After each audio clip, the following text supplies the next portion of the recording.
Aesthetics are out and messy is so in. Think about it. Two of the biggest songs in the world right now are Denial is a River by Doechii and Messy by Lola Young. Both songs are about conversations about your messy life, being impatient and imperfect and trying to figure it out. And they're hitting different. Like everyone on the internet is lip syncing and dancing to these songs, and even some of our biggest, most it girl celebs are co signing onto them. This whole time, have we all been tired of seeing the perfectly manicured, curated lives? Like, the most realistic thing we can share is our mess. Like, we're all just going through it behind the scenes of the internet. Whether you're decorating a penthouse or your first apartment, hunting down a brand name or trying to find a dupe in budget, or scream singing breakup songs in your car in Halifax or Toronto or in Ice Cove. Like, we're clearly all just trying to figure it out. And just to prove my point, my phone fell as I was trying to record that. We have needed more messy representation in media for a long time, which is why I was so excited to meet Siaya in CBC's new comedy, North of North. When I say Siaya is me,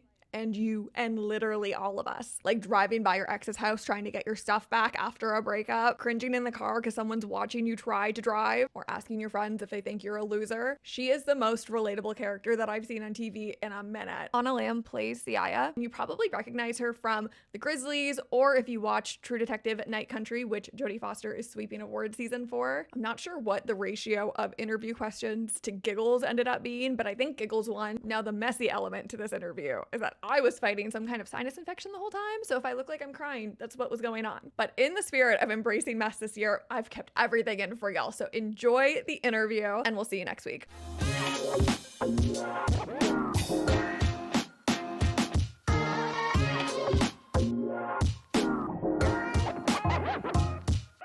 Are you finally home after your big year of traveling and working away? Oh my God, yeah, I am home for the holidays.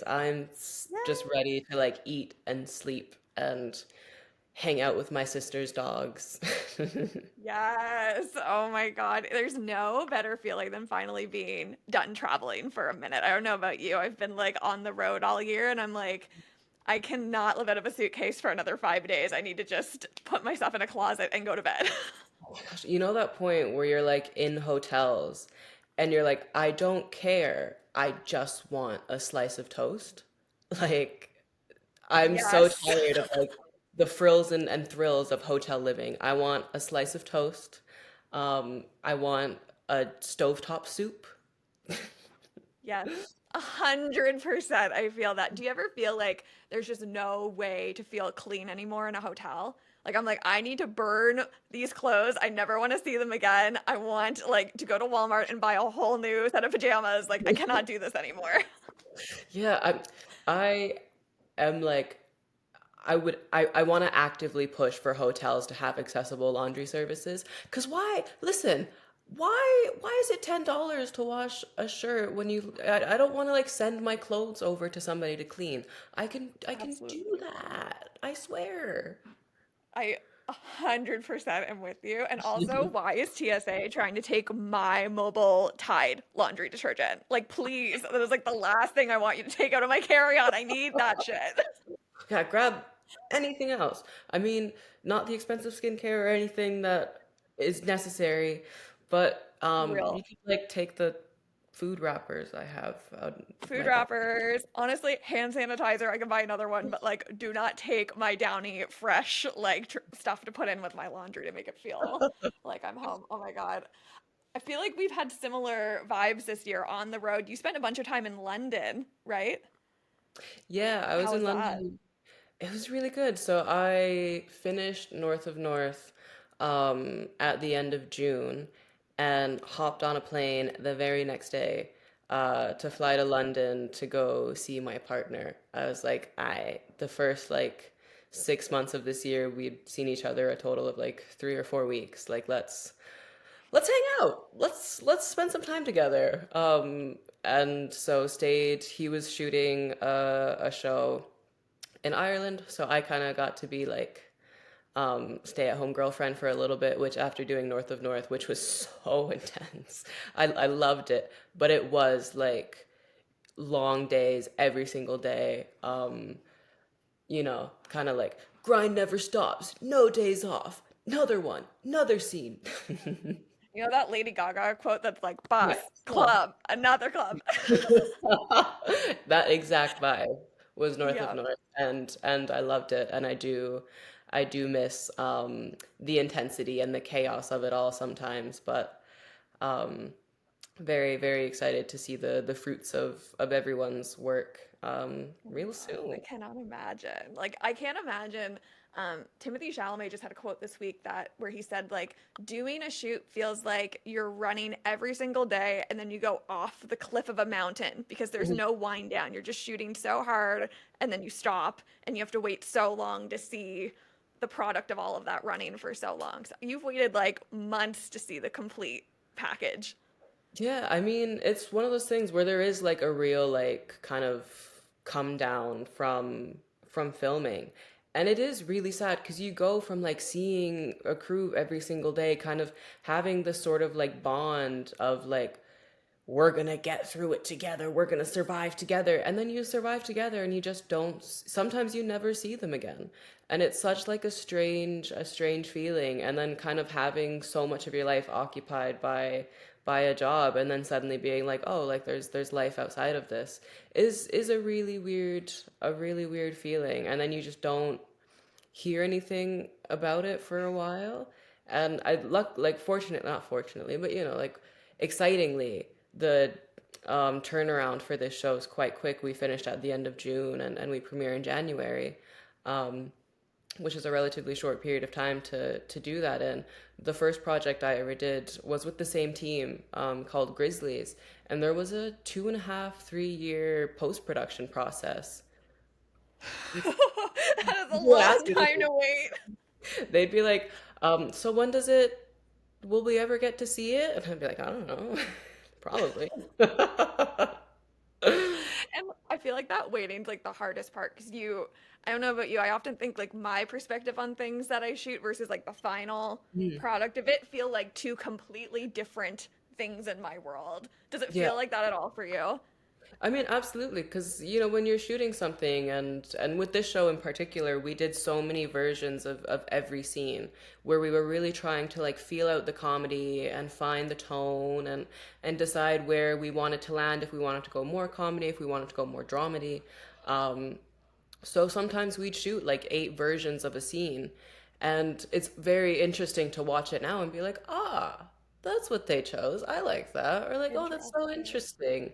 interesting, that this is kind of the direction that we went in. And I think ultimately having all of those options made for a really fun show, because it's also fun to see like how you intercut with different versions of the scene.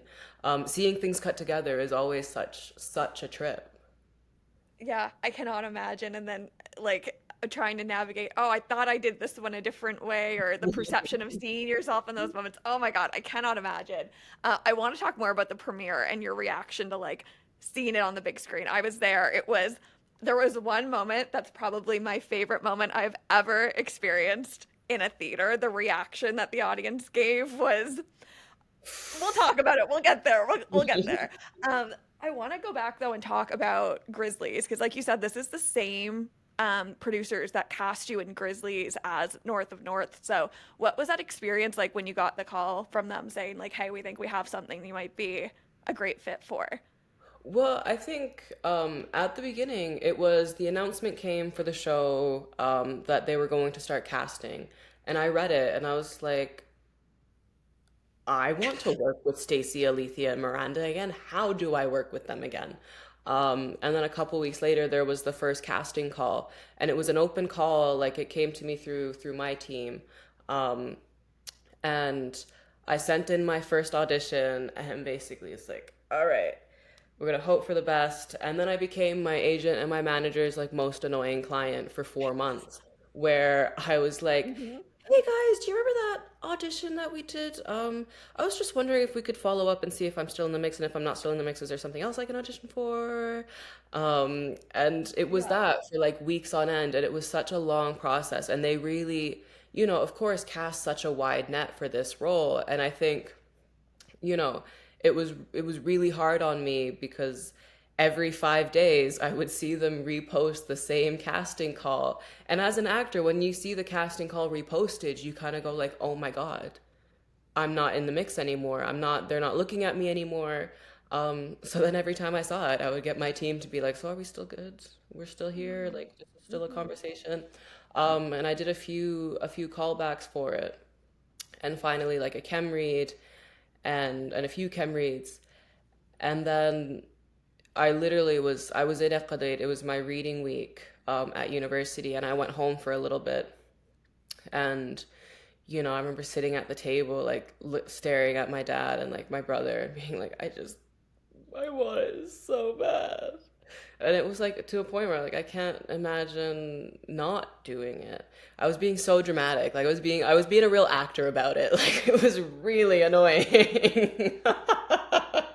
I think that if I can give you some credit though, I do think that there is something out there that's so magical when you see an opportunity and you're able to see yourself in it in like so many different ways. 'Cause was this shot in your hometown?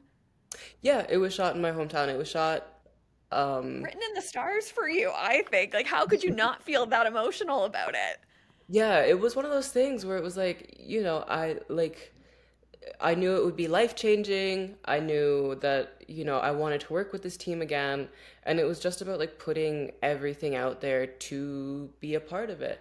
And it was on the flight back to Ottawa, um, when I was going back to school, when I got a call from Miranda. And I was like, oh, hmm, another chem read. um, but she was like, "Hey, I have Stacey and Ali on the phone here. We just want to let you know, like, if you want it, it's yours." And I Oh my God. burst into tears, and everybody on the plane thought I was crazy, because I just kind of like hunched over and like cried and was like, of course I wanted like anything. But yeah, it was such a long process and intense process. And I think I wouldn't have changed anything about it. It also kind of instilled that, like, I worked so hard for the role that, like, when it comes time to film, like, everything out on the table, I will run myself into the ground for this job because I just want to make something that we can all be proud of, and I think ultimately we Totally. did. I don't know how you go back to school after getting a call like that. Like that must have been the weirdest end of semester vibe ever. Listen, my drive for acting went like skyrocketed, and my drive to finish the semester was like, but like, because it was also True Detective was supposed to premiere in January, and like gearing up for the press run for that, and then trying to prep for this show. I was like, do I have to do school in the mix of all of this? Crazy. You are so tough to like navigate all those different things at once. I think that's such a relatable Canadian experience too, though. There's so many people that go to university, they like go to Ottawa, they go to Toronto, and then like the path kind of appears for them no matter what the Hmm. university side of it is. Like I feel like I hear that story every once in a while from folks that are like, no, no, like the written in the stars path came to me at the moment I needed it. Um, to talk about True County for a minute, like you guys had an insane run with that. You went to the Emmys with the whole team, and Jodie Foster is like tearing it up for that show. Can you share a little bit about what it's been like to watch that show's reception and be a part of this, like, honestly, this cultural moment? Like, this show took over this year. Yeah, I mean, True Detective was something that was like, um, what a dream to be a part of, what a dream cast to work with, and like how amazing everyone was, but also like the run of the show. I think it was definitely like anticipated that this show was going to get some hype, and it was sort of like just like a mental preparation for like how an international audience is going to perceive the North, and how an international audience is going to perceive kind of like this story, because Issa definitely went very like supernatural, more like horror with it than I think we've seen in other seasons of True Detective, which is bold, and I loved it. I love that world of film and television, and I think Issa's a brilliant storyteller.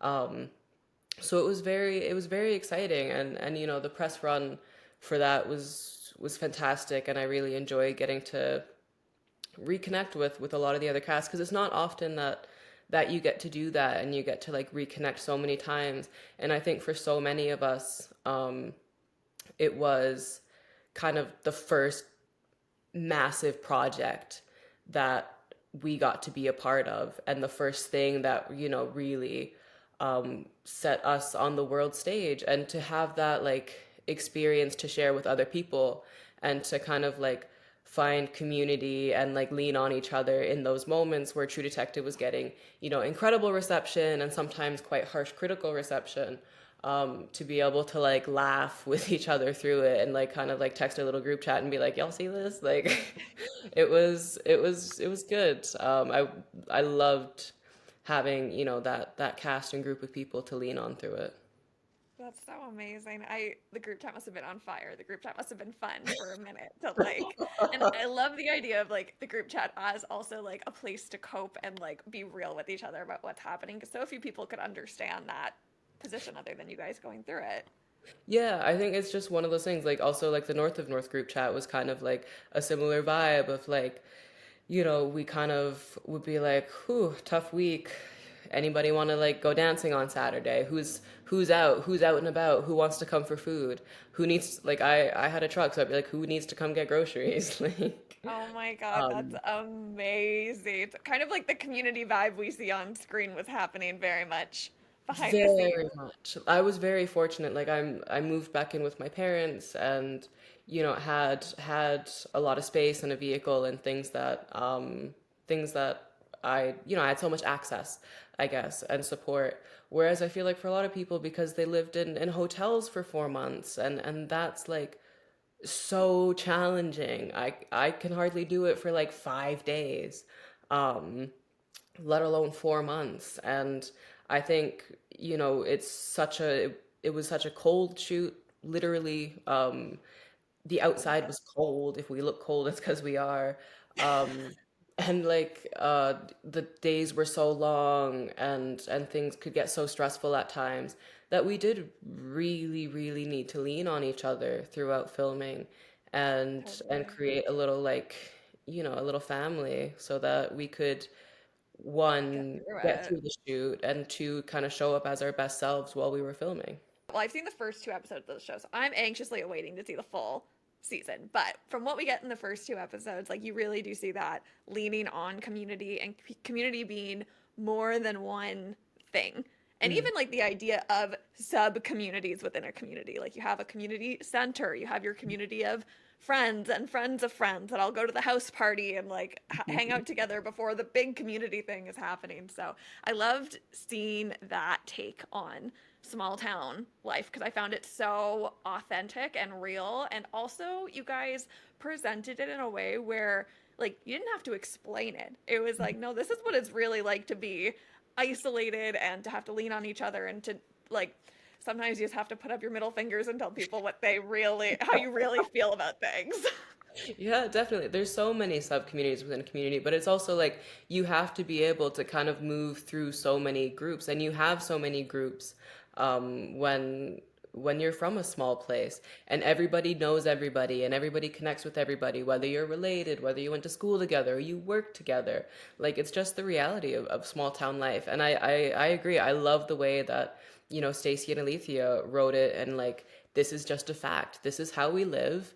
And like, I love when things aren't in film and TV. I love when things aren't spoon fed. I love when audiences Mm-hmm. are treated as like intelligent beings who can put two and two together. And I love that about the show, that it's just like you just have to kind of watch it, and see the dynamics, and you understand when you like pay attention. 100%. I think audiences are going to love the approach because it's so fun and engaging. One of my favorite sub communities in this show, which I was like, I don't know if I've ever seen this accurately put on television, was the dynamic of your character and all the other women in town who like your husband. I thought that was so funny. It felt so real because you're not going to escape them. And you Mhm. know that they're like bringing over a casserole and they're like Mhm. watching you at school drop off. That was hysterical to me. Mhm. Yeah, it is so funny because it is just like, yeah, somebody is keeping an eye out and seeing if you're still together or not because they're ready to sneak on in as soon as you're turned around. And I think that is like a real thing in community. I also love though that like I think later on in the season, there's moments where like those same women and other women in the community also will like be the first to lend a hand to Siaya. And it is that thing of like you never escape your friends, you never escape your enemies, and you never escape your frenemies in a small town. Oh my God. Amen to that. I love it. I'm so excited to watch it all play out over the length of the season. Okay, let's talk about the premiere because I don't want to spoil episode one. I don't want to do that because people need to experience what we experienced for themselves. But there is, we can call it a reveal in episode one that the whole audience in Scotiabank screamed and clapped and just had such a visceral reaction to. What was your experience listening and watching the audience have that reaction? I mean, it was the exact thing that you really hope for. It's one of the most like thrilling experiences as an artist, I'm sure for Stacey and Alethea as like writers and creators to like be like you bet so much. You take such a risk with such a bold choice and they made a bold choice in this first episode and to see it pay off in such a way and to for people to have such like a pronounced reaction I think was like it was such a wash of relief to be like this is gonna this is gonna be good, this is what we wanted, this is if this is how things happen when everybody else watches it across Canada and internationally, then we're in such a good place. I did a screening on Monday. We had another screening here in Akale for the community, and same exact thing. That same exact like gasp and response was so. It's just so thrilling. I mean, it's the exact same response. I mean, I knew what happened. I read the script. I did it. But even when I watched it the first time, with Stacy and Alethea, I got to sit in while they were sound editing, and we got to watch the whole thing through. And as it was happening, I like slowly turned my head, and I was like, "You guys! Oh my God!" That is so, so good. Oh my God. I'm so happy that it got a similar reaction in that second preview because I feel like people need to record themselves watching that episode because it's that vivid of a moment for the viewer to be like, wait. I Pause know. the show. What's happening? Hold on. Cut the cameras. Yeah, Wait. exactly. Yeah, I really wanted to like there was a part of me that really wanted to like turn around and like see people react, but the real reaction that I had was to sink into my chair and be like, "Oh my God." You're like, not me on screen, not me on screen. Oh my God. You did get a standing ovation though in Toronto, which was pretty special. Did you get emotional when you saw that like love pour down the stands towards you guys? Absolutely. I mean, since the release of the trailer, there's been such an outpouring of love for the show and so much excitement and people, I've been in the industry not for like a particularly long time, but for a minute and have crossed paths with so many people and had, jobs that were good and jobs that were not so good. And to kind of see everyone kind of like share this excitement for what we created and to kind of give that love of like this is what you guys deserve, this is what you deserve has made me a bit of a wreck the past 2 weeks. Like I have just been like so emotional and so like overwhelmed with how people are receiving even just the trailer, and that standing ovation at Scotiabank was it is like at a loss for words. And the same thing in Ecuador, people doing a standing ovation, people clapping, people like laughing and crying, and like seeing my parents in the audience during the Ecuador screening. I like couldn't look at them because I was like, I'm gonna break down into tears. Like Oh. this is it's just a really like special thing. I mean, everybody says that. I get a little bit like every actor says that about their show. Come on, Mr. Humble, Mrs. Humble, like whatever.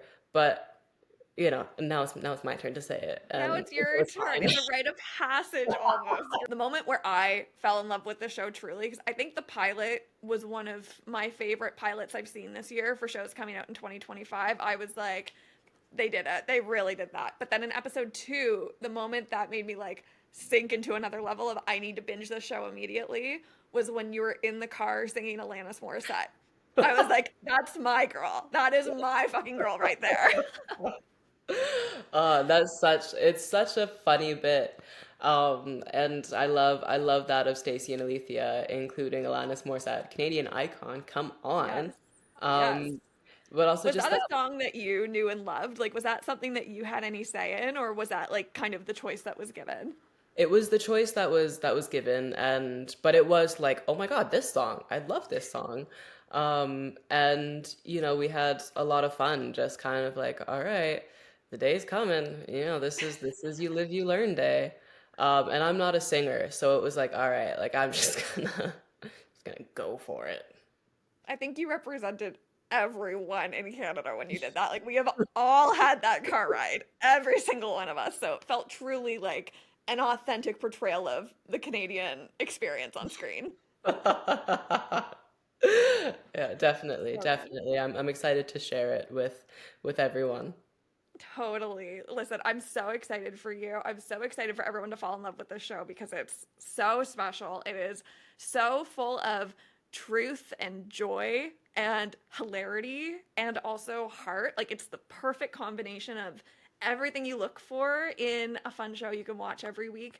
What is your kind of like message for everyone who's tuning in for the premiere and like doesn't know what they're in for? What are you hoping people are going to take away from this?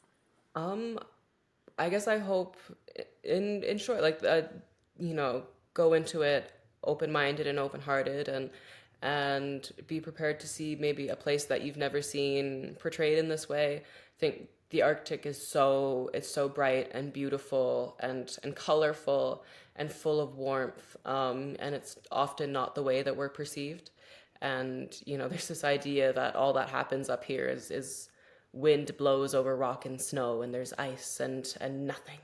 And it's like, well, there's people, and we have stories to share, and even though it's so specifically the North and the Arctic, the themes and the storylines are so universal. Everybody does a little you live, you learn in the car, and and um, finds themselves in some sticky situations. So approach it open-minded, open-hearted. Be prepared to laugh. Be prepared to cry as the episodes go on. And yeah, give us a chance. Oh my God, if people don't give you a chance, I will be telling them to because this is officially like the show that I am sat for 2025. It's that I cannot believe I have to wait so long to see episode three. It's killing me, but it's fine. It's fine. I I, can wait. I'm so excited. I'm excited for you to see the rest of the season. It somehow gets crazier. Um, I believe it. I with believe it.